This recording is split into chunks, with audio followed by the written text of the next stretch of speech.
by the wind. This here is pace off the bat, and it's brilliance. Absolute brilliance. He's at short cover. That motors, that ball's hard. And it's caught with two hands. We have seen some very, very good catches. We saw Rashid Khan's catch here on Boxing Day, and on New Year's Eve, Connor Esterhuizen goes for naught. Van der Dusen, brilliant. And Bosch gets him 38 for 3.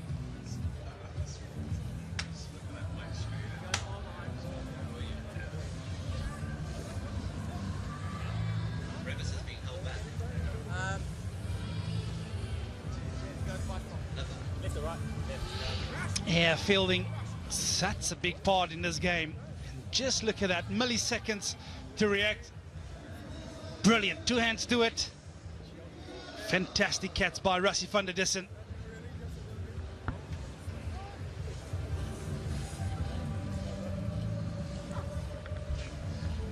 Vian Lubber in the 6th over. They're desperate for somebody to do something.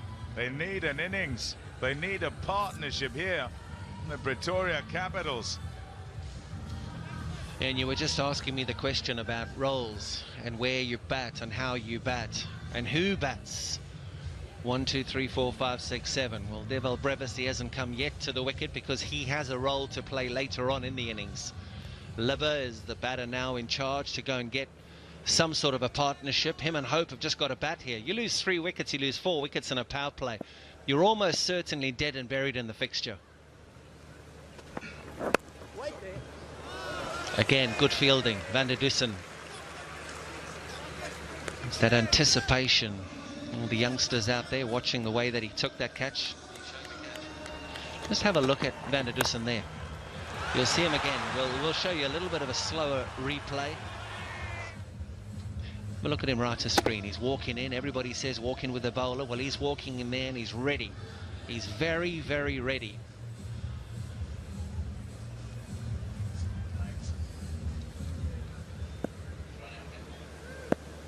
Outstanding.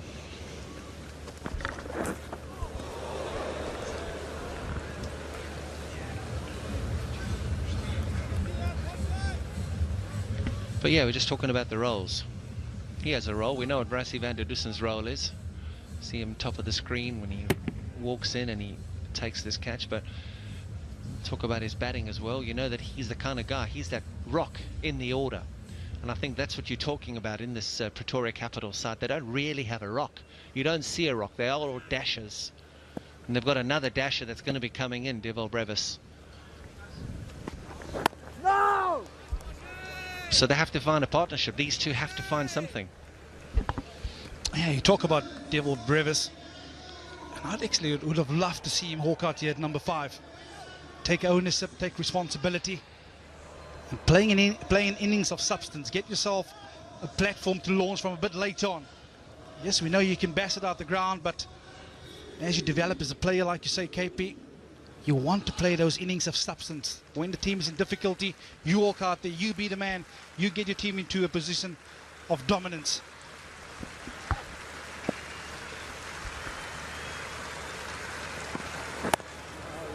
Nicely bowled, really well done by Corbin Bosch. Top stuff by MI Cape Town in the power play. 39 for 3 after 6. Now look at this power play, and it's mostly MI Cape Town. Kagiso Rabada back in the side, hit a length first up, found the edge next, and he sent Parsons on his way. A few lusty blows and a riposte from the Capitals. This was a superb catch.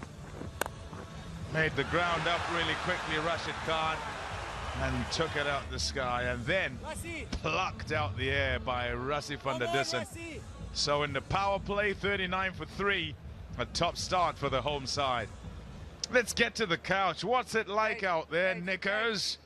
Mpumelelo and Bangwa, freezing cold. I don't understand. We need to teach Cape Town how to do summer. When I got here, Mark Butcher, they told me it's summertime, weather's great. I can't feel my hands. End of the power play, of course. Butch, you're used to this. No, mate, you Islanders have got no stamina in the cold. I'll tell you one thing, the stadium announcer has opened the bubbly early, I reckon, for New Year's Eve. Oh, yeah. He's thoroughly enjoying himself out here, as are the My Cape Town supporters. I was expecting a bounce back from them. They'd have learnt an enormous amount, I think, from the loss in the opening game against DSG about bowling on what looks to be a pretty good pitch here. And they've bounced back superbly. Great to have Rabada back in the team, obviously. They've looked extremely sharp, haven't given any width, trying to force the batters to go down the ground more often than not, use the short ball every once in a while. And George Linder, I reckon, is an absolute unsung hero of this My Cape Town team, has come into it and started off beautifully. 1 for 3 from his first 7 deliveries. Yeah, reminder, we are outside the power play now, so Linda and Rashid Khan allowed 5 fielders outside that circle. But I didn't know what to expect today, you know, coming to the ground, because it's New Year's Eve. Like in the Caribbean, New Year's Eve means party. But I'm glad that in South Africa, we put party and cricket together.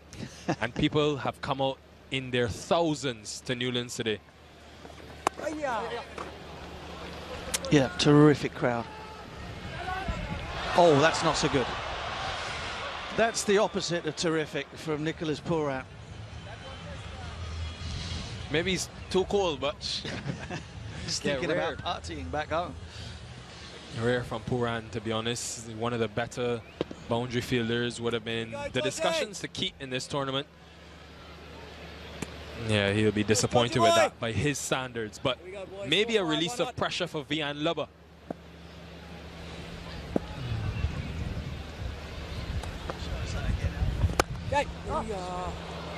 His straight tactic that we saw from Durban's Super Giants in that first game, they hit the spinners straight, avoiding this wind and one very long boundary.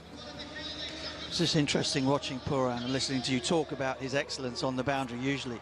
The one thing I suppose you would say as a fielding coach there is that he was attacking the ball. He was looking to try and stop the 2, and that's why the error came. He went one-handed, took a bit of a risk, looking to release the ball early. At least the intent was good, if the execution was less so. Your thoughts on the surface, Butch, so far, 6.5 overs?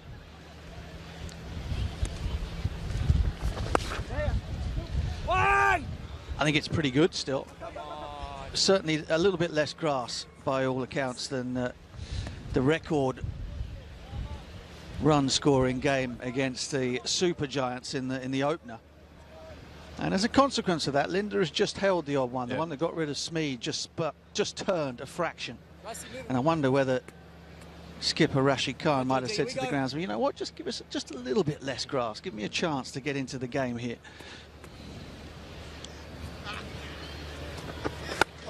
A good sign was Rabada in the power play. Second over, he went pace off 3 or 4 times in that over. Maybe telling you that that could be the way to go as the ball gets softer as we go later into the evening. Yeah, it's just great having him back out there on the field, isn't it?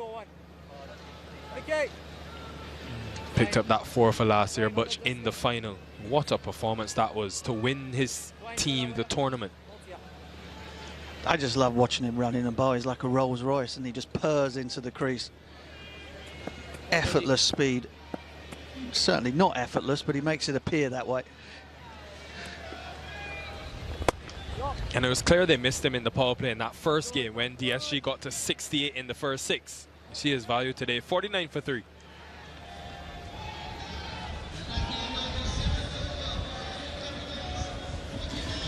And make sure you every single day head to the match predictor, sa20.coza/predict. Literally is so easy. You take out your phone, scan that QR code, and you could be leaving the Betway SA20 with a Suzuki Swift.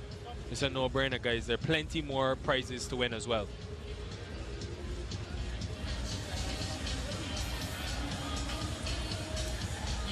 Rashid Khan, the MI Cape Town captain, went wicketless in that first game, went for 44 in his 4, dropped a couple catches as well. The lights are on. Everywhere you go, Mark Butcher, the clouds follow. Hey, don't lay this at my door.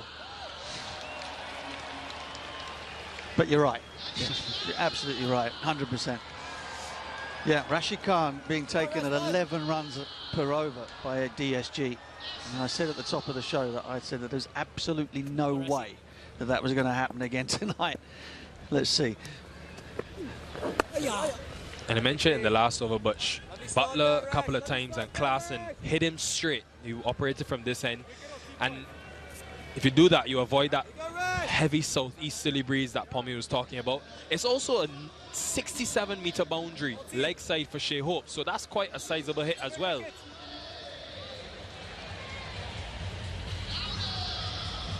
Yeah, Shea Hope is just bubbling under here at the moment. There's Rashid Khan. His usual economy rate is around about a run a ball, maybe just above. So to take him for 11 and over is a real feather in the cap of that DSG batting lineup. In some trouble. Very fortunate, Shea Hope, maybe looking to paddle it. And very lucky that didn't carry to George Linder.